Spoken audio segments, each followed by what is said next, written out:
at Jamaica Hospital, works in the North Shore system also, and is an anatomist, has taught anatomy in several schools, and he will tell you the basic principles and so on of imaging. Abe Port will follow him. Dr. Port is a radiologist who specializes in breast imaging, and he's going to be speaking about that and other things also. Dr. Hershkovitz. Thanks. So I was looking at basically the talk. The talk is risks and benefits of basically imaging. First of all, by imaging, it now encompasses everything, not just X-ray, and I'll go through some of the parts. The thing to think about in terms of risk is where we've really come from. In 1975, I graduated college. I was going to graduate school. I needed a job. I got a job as a ward clerk in Montefiore Hospital. One of the things I did every day was to schedule 3 or 4 exploratory laparotomies. What's an exploratory laparotomy? We don't know what's wrong with you. We're going to open you up. We're going to look around, and then we're going to close you up. So you basically used to have major surgery just to find out what was wrong. And again, I don't know how many people have experienced it, but basically what you do now is that you will go into either a hospital or some kind of imaging facility and basically lay down in your street clothes. You may get an injection of this contrast material basically to highlight your blood vessels, or you may drink some things, drink oral contrast to basically to outline your GI tract. The bottom line is risk versus benefits. You come in, you lay down on a table, and the vast majority of the time you have the answers. The pictures are sent electronically to your physician. The reports are sent electronically to your physician, and basically it's a lot faster. But the bottom line is it's a very good thing. As with most good things, you can have too much. So you go into the field of what we generally call incidentalomas. Basically what happens, you can count 3 millimeter sized fluid collections in the pancreas. For infertility studies on ultrasound examinations, we sit there and we count the number of follicles. We will tell you the size of follicles, 5 millimeters, 7 millimeters, how many there are. So the problem is you come into this whole thing of everybody thinks they're perfect. Everybody wants to be perfect. And the problem is when you find something in the body, the question is, basically, is it important? That's really the question. And that's the bottom line with this. The question that we ask are basically, when do you need it and what are the risks? The amount of radiation that you need is, first of all, the minimal amount to answer the question. And that's the purpose behind imaging. When you talk to your doctor, there is a question that has to be answered. Okay? That's really the thing. And the way to discuss with your doctor is what's the best way of answering that question. You need a question to do proper imaging. Unfortunately, there was a trend about 10 years ago where people were opening up CAT scans, and people were giving people gifts of CAT scans. God bless the worried well. People come in, they lay down, and they would have these CAT scans. Unfortunately, first of all the people that had the money and had the interest had it done within a year or two, and all those places closed. The second thing is, in terms of specific imaging, you really need an answer. Those images are not adequate. And there are a couple of things that I want to discuss toward the end, is also not the adequacy, not just whether it's proper to do it, but how it's done. Radiology is a wide open field, and what radiologists do is that we traditionally develop things and everybody else steals them, or they basically adapt to it. What that means is that originally ultrasound developed by radiologists, basically taken by the world.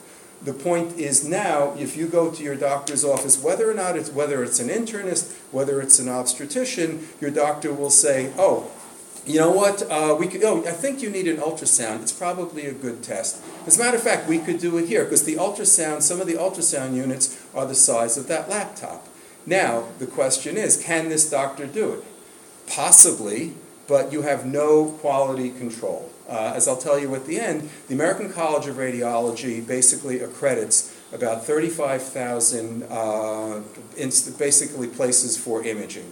That is, I get nothing from it, and it means nothing to me where you go. My only point is, to go to a place that is accredited by the American College of Radiology. The same thing, had experiences with friends. I have a headache. Went to a neurologist. Neurologist, of course, in America, you have a headache, you get a CAT scan. The rest of the world, it's like, basically see what happens. The point is that this person went to a neurologist, and it's like 8 o'clock at night, and the neurologist said, well, you have a headache and all the rest of that stuff. If you want, and your insurance covers it, or you pay cash, we can do an MRI. And oh, great. Oh, as a matter of fact, you could have the MRI here.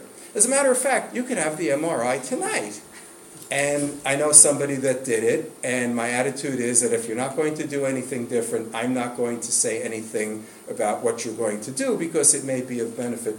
The point is, forgetting about the rest of the literature, with MRI, a lot of times if you drive around, you will see imaging places advertising 1.5 or 3.0. So basically, this neurologist had a 0.3 MRI. And the other point is, in terms of intravenous contrast, that's the second risk. And again, the chances of something happening with intravenous contrast, the two things that you're worried about are allergies with iodinated contrast. Basically what happens is that this liquid, that they will put a small plastic catheter in your arm, and you'll have this injection while you're going into the machine. What that does is that it highlights your blood vessels because that fluid has iodine in it. Iodine is dense. It's the only thing I remember about chemistry. Iodine is dense, and what it does is that it stops basically the x-rays, and it generates this image. It's timed so that it is passing through the appropriate vessels when you do that. There is, again, a very small chance of there being a problem, but we're talking 1 in 100,000. In terms of fatalities, it's gone dramatically down. One chance in really 100,000 or so, because a lot of things. The new contrast agents are non-ionic. The point is they're less allergic. And also people say that, oh, I can't have an IV contrast because I'm allergic to shellfish. How many people here are allergic to shellfish? Trick question. sorry. But the point is that that's gone by the wayside also. So in terms of the imaging that we're doing, it is very safe, and as long as you are answering a question, it is worth the risk. If something does happen, people do have allergic reactions, and a lot of times people have allergic reactions not necessarily to the agent itself, but again, they're very infrequent, and if you are doing the study to find out what is wrong, the risk versus benefits are tremendously, it's worth it. So this is your standard CAT scan machine. The benefit also of the information that I'm giving you, most people say that when they go to a medical lecture, they want to hear the latest. What I'm telling you in terms of radiation protection is becoming rapidly obsolete. There is a tremendous competition, thank God for capitalism, there's a tremendous competition between General Electric, between Philips, between Toshiba, between all of these companies, basically to produce the best images with the least radiation. CAT scans are also a lot quicker. Previously, you were laying in a CAT scan machine for 10, 15 minutes. Within 15 seconds, you can have a head-to-toe CAT scan with 3D reconstruction. You've heard of things like virtual colonoscopy. Virtual colonoscopy, basically what that is that it's a CAT scan, but what you do is that you create an image through the colon, through whatever you're looking for. You can do it with coronary arteries too. The same process. The computer generates a dot that basically drives through the center of whatever you're looking for, whether it's an artery, whether it's your colon, or anything else. What that does is that it generates a computer image, and what that will do is that you will be able to see a surface rendition. It's basically an aerial view. Sorry if you ate dinner, but it's basically an aerial view of the inside of your colon. But the point is that does, in terms of sedation for colonoscopy, and again, the debate of virtual colonoscopy has approached the optical colonoscopy, the typical colonoscopy. However, again, that's still, people are comfortable with both, and both of them are very good. So that's basically what's going on. So that's your standard CAT scan machine. But in terms of radiation, the amount is going down, the images are getting better. CAT scans of the heart, which is another thing. Again, if you have the options of having a coronary angiogram, which again, I'm not judging who needs what when, they're good procedures, but basically coronary angiogram, either they go through an artery in your wrist or they'll go through an artery in the groin, and basically they'll inject the dye. The other thing is if you go for a coronary CAT scan for a CT, it's the same thing. You lay down on the table, the computer generates a machine. So in terms of when do you need it and what are the risks, basically, what you want to do is to answer a question. You want to discuss with the radiologist. Radiologists, we don't just hide in dark rooms. As a matter of fact, we prefer talking to people, to discuss with your doctor in conjunction with the radiologist. Have your doctor talk to the radiologist if they're not that comfortable with it. But the point of the imaging is to answer a question, and it's definitely worth the risks. All right, I guess I'll go to the second slide now that I've done that. All right, so basically in terms of what types of radiation, and again, you're dividing this, well, medical radiation, again, basically the use of different kinds of waves, whether it's light, ultrasound, radio waves, there are different modalities. Anyway, so basically, you know, a low exposure would be like an X-ray of the wrist. Again, a medium or moderate need for a CAT scan. Again, the doses are going down. If you show up in the hospital and you've got abdominal pain or really a need to do this, the CAT scan is well worth it. So basically, a CAT scan, there is more radiation to that. And finally, if if God forbid you're in a car accident and you need multiple CAT scans, which we do every day at Jamaica Hospital. But anyway, the point is you may need repeated CAT scans, and you may need basically more to that. So it's a matter of risk. The same thing is true though. The amount of medical radiation that meets your health needs is what's required. All right, next slide. Second thing, ask your doctor. Don't be shy. Nobody's shy these days. People come into the office, downloaded like 100 pages from Google, drop it on the desk and say, "Did you read this?" But the bottom line is ask your physician. And again, most people, if your doctor can't answer your questions, especially these days, if a doctor is not willing to answer your questions, but those are really, what do we expect to learn from this examination, X-ray or any other examination? Second thing, are the decisions going to change? And that's the difference in America versus the rest of the world. It's very, very difficult to make choices. But if you talk to patients, if you talk to doctors from other parts of the world, the amount of imaging, the amount of care, again, I'm not one to decide, it's very difficult, but if you're not going to do anything anyway, the question is, should we do this? All right, next. All right, same thing. So the only thing here, all right, so there are different types. Go to the next one. The one that we're most familiar with is going to be a CAT scan. And again, basically, you come in your street clothes, lay down on your table. There are lots of reasons, there are lots of CAT scans that are done without contrast. The other thing is, for example, with lung nodules, quote-unquote spots on the lung. There is now positive evidence that if you are a smoker, and again, you have to take all the ifs and ifs into consideration. If you're a smoker, there are major studies going on now that it is beneficial for you to have a CAT scan of your chest. But those CAT scans are done without contrast. So you basically don't have the question of injecting contrast. So non-contrast CTs are done all the time.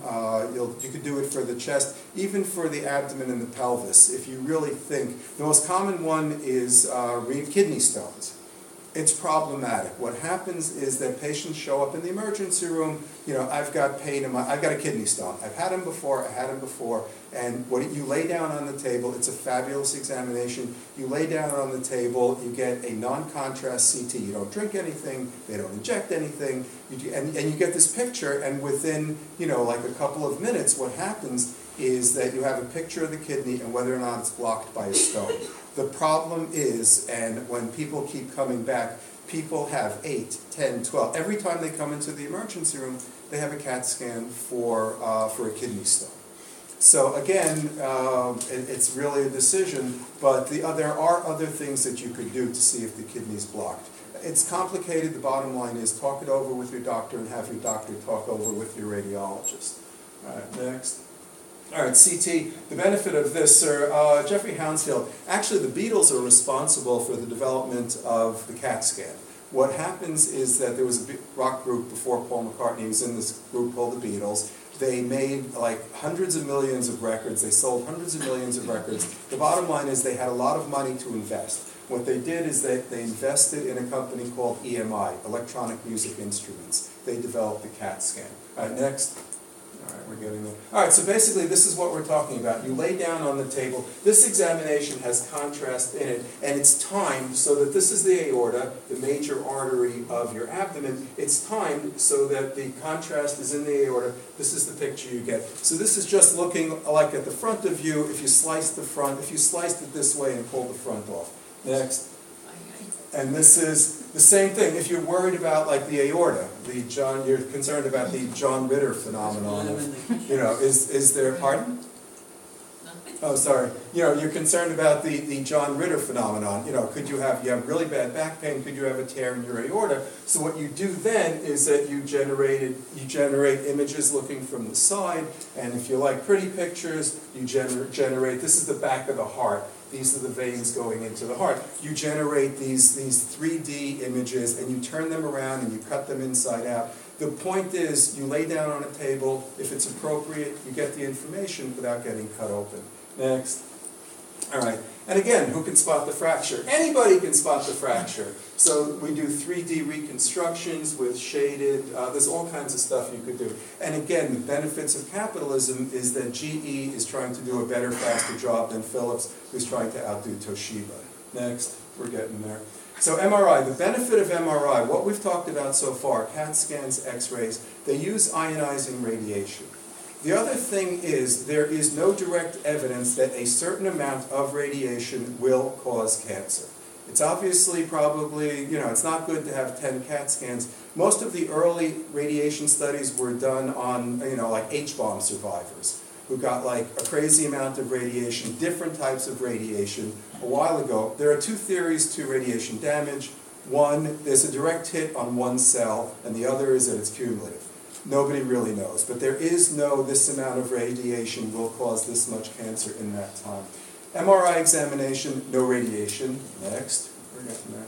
So what this does, basically the same thing. This is your nose, this is the back of your head. So what this does next is that it creates from the side, from the front, you get a 3D image. The other thing that's good about MRI now is that you're also looking at the way things work. If you go to the next image.